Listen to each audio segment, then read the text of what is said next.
Okay, so now we're going to take a look at the Explore section in the scope. So you can tell that we are there because we've got the dark blue filled in there, and we can see the drop-down menu if we hover over the word Explore. We also have our static menu over here. So the Explore is the hands-on investigation for students, and there's only one investigation in here. So the materials that we see in here are all centered around one particular type of investigation. So you'll notice that there are three different things in the section. Two of them have an orange T. Off to the side. Those are going to be teacher materials. So the first one is the teacher guide, and then the second one is actually a setup video. It's about a 2 to 3 minute video that shows you what the investigation will look like. And then the S that is in blue, those are going to be the student materials. So I'll take you through each one of those pieces. Now, just a little bit of a time saver. When you are looking at the Explorer and you're trying to decide if that's a good fit, you'll want to go to the unit overview and see if I have any notes. I try to go through all of the components of every one of the scopes, and if there's an especially strong connection, or alternatively, if there's something I feel like is not a good fit, I will usually put a note there. So that can save you some time. If my notes lead you to want to look more closely at it, then you can do that. If you just want to kind of get an overview of what this Explorer looks like, I really recommend watching the setup video. So I'll show you what it looks like. When you click on here, it'll come up with a video, and you just push play, and part of the activity that I'm going to ask you to do is to choose one to look at in just a moment, so we won't do that here. But it'll show you what the investigation looks like, what materials you need, how many different activities are inside that investigation, so it gives you a sense of how long. I really like it because it gives you a visual of how to set it up, but also if you could maybe substitute or change out some of the materials. So I think it's a great resource. It's 2 to 3 minutes of your time. You instantly get an idea of if that's going to be a good fit. Alternatively, or next steps, you can go to the teacher guide. So I'm going to come back up here. Let's say that looks like a great investigation. I'm ready to get the details for it. I've got this teacher guide, and you can see it set up just very much like any other lesson.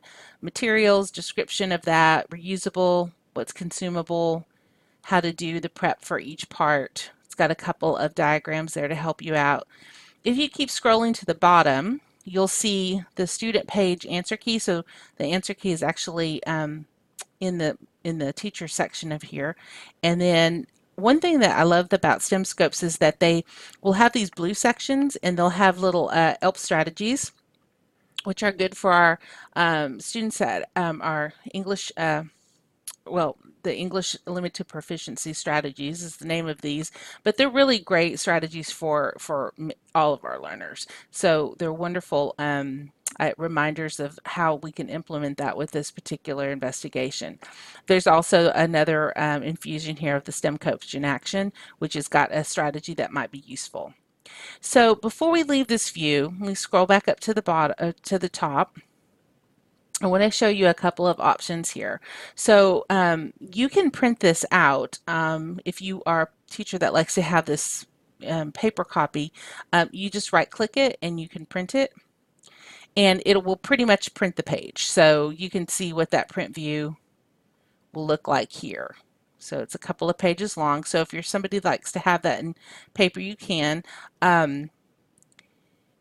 You can also print some of the student files in there, but remember, all the student pages, which are right there, we'll look at in just a moment, are actually already pre-printed in your student books. So if you have a student that comes in maybe midway through the year and you don't have a book for them yet, or they've lost their journal, or you need it in Spanish, you have those options over here just to print those out.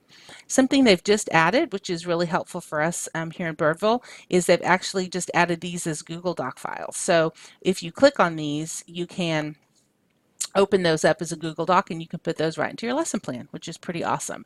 So that's a neat thing that they added for that. The final thing I just wanted to show you again are just the student pages. So those are going to be here, and you'll see what it would look like in the book, but this is assignable online, so you can see that it would be something that you could have your students actually interface with. So if you have your laptops in your lab and you wanted them to do the investigation, you could have them fill out the information and record their data and so forth on paper, or you can have them do that on the laptop if you were wanting to do that. So there's a couple of options for that. So that's what's inside of the Explorer. We're going to take some time now in the next piece and give you a chance to take a look at that on your own.